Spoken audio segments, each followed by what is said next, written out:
Welcome to Lakshmi food. સ્વાગત છે તમારું મારી યુટ્યુબ ચેનલમાં. તો ચલો, શ્રાવણ મહિનાની શરૂઆત થઈ ગઈ છે અને શ્રાવણ મહિનાની અંદર દરરોજ આપણને કંઈક નવું ફરાળી બનાવવાની ખાવાની ઈચ્છા થતી હોય છે.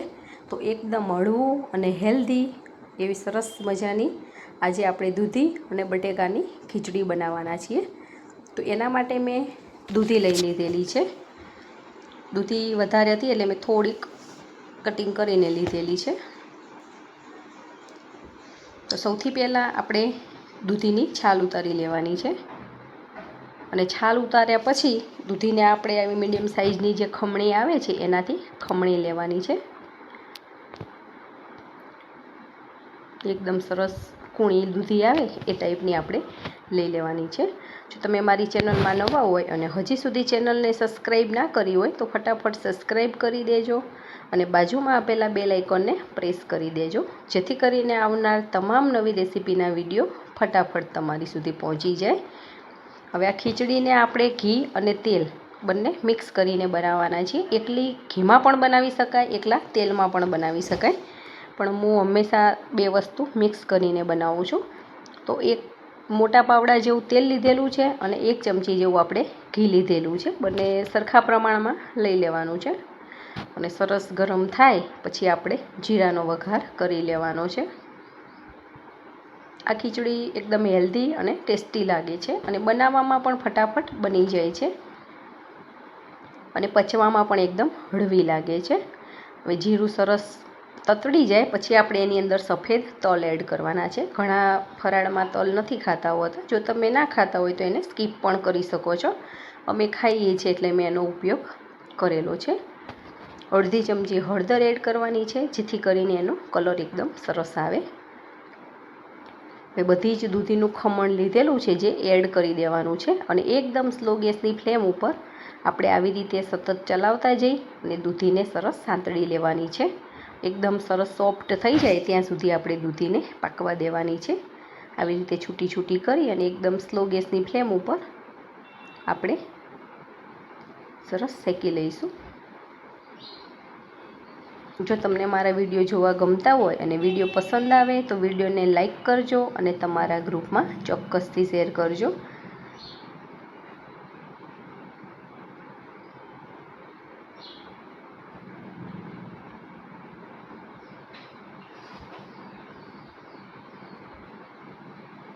દૂધી આપણી સરસ પાકી જાય એના માટે આપણે થોડુંક મીઠું એડ કરવાનું છે. મેં ફરાળી મીઠાનો ઉપયોગ કરેલો છે.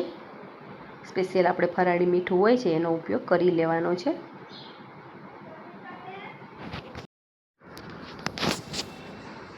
મીઠું નાખીએ એટલે ફટાફટ આપણું કોઈ પણ વેજીટેબલ હોય તો સરસ બફાઈ જાય છે, એટલા માટે આપણે સ્ટાર્ટિંગમાં થોડુંક એડ કરીએ છીએ. ધીમે ધીમે તમે જોઈ શકો છો સાઈડમાંથી તેલ છૂટું પડી રહેલું છે. હવે એક બટાકું મેં એને શેકીને લીધેલું છે. બાફેલું બટાકું પણ ચાલે, એને અધ કચરું બાફી લેવાનું છે, એકદમ ઓવરકુક નથી કરી દેવાનું. તમે વરાળથી બાફી દો તો પણ ચાલે, પણ હું અલગ રીતે એને શેકી લઉં છું. તો શેકેલા બટાકાની છાલ કાઢી અને એને પણ મેં ખમણી લીધેલું છે. 80% જેવી આપણી દૂધી પાકી જાય પછી આપણે આ બટાકું એડ કરવાનું છે. બટાકાનું પણ આવું લાંબુ ખમણ કરી લેવાનું છે. એને દૂધી સાથે સરસ મિક્સ કરી લેવાનું છે. અત્યારે આપણને એવું લાગશે કે આમાંથી તેલ બિલકુલ નથી, પણ જેમ જેમ સતળાશે અને ચડશે એટલે આપણું તેલ સરસ સાઈડમાંથી છૂટું પડતું જશે. અને તો પણ એવું લાગે કે સાવ ઓછું છે તો તમે ઉપરથી ઘી અથવા તો તેલ પણ એડ કરી શકો છો. અને નીચે ચોંટી ના જાય એટલા માટે આપણે આવી રીતે ચલાવતું રહેવાનું છે અને એકદમ સ્લો ગેસની ફ્લેમ ઉપર આપણે આ પ્રોસેસ કરી લેવાની છે, જેથી કરીને દાજી ના જાય અને એનો ખરાબ ટેસ્ટ ના આવે એટલા માટે.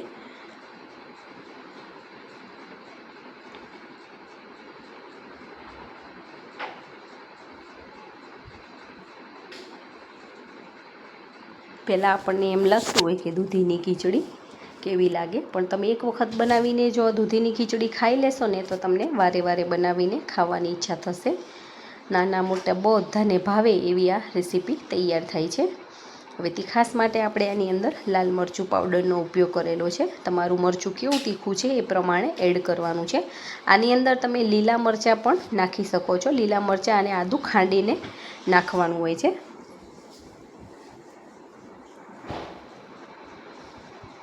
પણ મેં અત્યારે એનો કલર ડિફરન્ટ આવે એના માટે મેં લીલા મરચાંનો ઉપયોગ નથી કરેલો, ફક્ત લાલ મરચું પાવડર જ એડ કરેલો છે.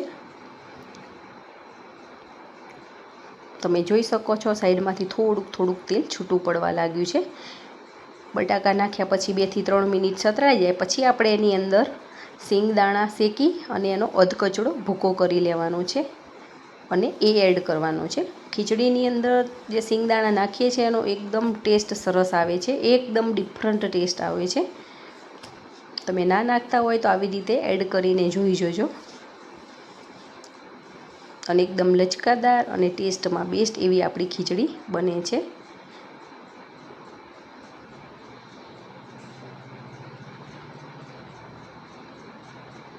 તમે ખારી સિંગ હોય એને પણ ખાંડીને લઈ શકો છો અને માંડવીના દાણા હોય એને શેકીને આવી રીતે અધકચરો ભૂકો કરીને લઈ શકો છો.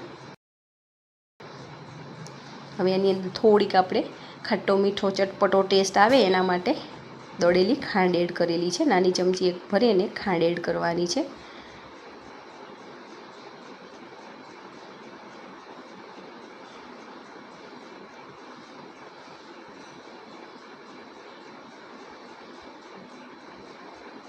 જો તમને એવો મીઠો ટેસ્ટ ના ભાવતો હોય તો તમે ખાંડને સ્કીપ પણ કરી શકો છો. પણ જો નાખશો તો એનો ટેસ્ટ બહુ જ સારો આવવાનો છે. ને ખાંડ નાખ્યા પછી ઘણી વખત નીચે આવી રીતે તળિયે ચોંટી જતી હોય છે, તો એને સતત ચલાવતા જઈ અને નીચેથી ઉખેડી લેવાનું છે અને ચોંટી ના જાય એ વસ્તુનું ખાસ ધ્યાન રાખવાનું છે. ખીચડીની અંદર આપણે કંઈ વધારે ઇન્ગ્રેડિયન્ટ્સની જરૂર નથી પડતી અને ઘરમાં જ રહેલી વસ્તુમાંથી પણ તમે બનાવી શકો છો. અડધા લીંબુનો મેં રસ એડ કરી દીધેલો છે અને સરસ મિક્સ કરી લેવાનું છે. લીંબુનો રસ આપણે લાસ્ટમાં જ એડ કરવાનો છે અને લીંબુનો રસ નાખ્યા પછી આપણે ગેસની ફ્લેમને બંધ કરી લેવાની છે અને થોડાક લીલા ધાણા એડ કરી અને આપણે બધી જ વસ્તુને સરસ મિક્સ કરી લેવાની છે. આની અંદર ઘીની અંદર બનાવીએ તેની સુગંધ પણ બહુ જ સારી આવે છે અને ટેસ્ટમાં પણ બેસ્ટ બને છે. ફરાળી આઈટમ આપણે જનરલી ઘીમાં બનાવતા હોઈએ છીએ.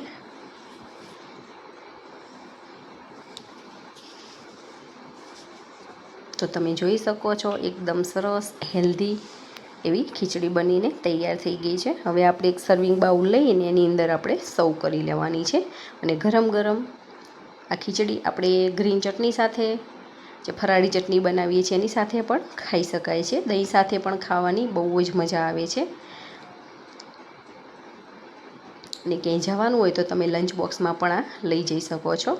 તો જોતાં જ ખાવાનું મન થઈ જાય અને ટેસ્ટમાં બેસ્ટ, ઝડપથી બની જતી, હેલ્ધી, એકદમ પચવામાં હળવી એવી સરસ મજાની દૂધી અને બટેકાની ખીચડી તૈયાર છે. તો આવી રીતે તમે પણ બનાવો ને એન્જોય કરો. Thank you.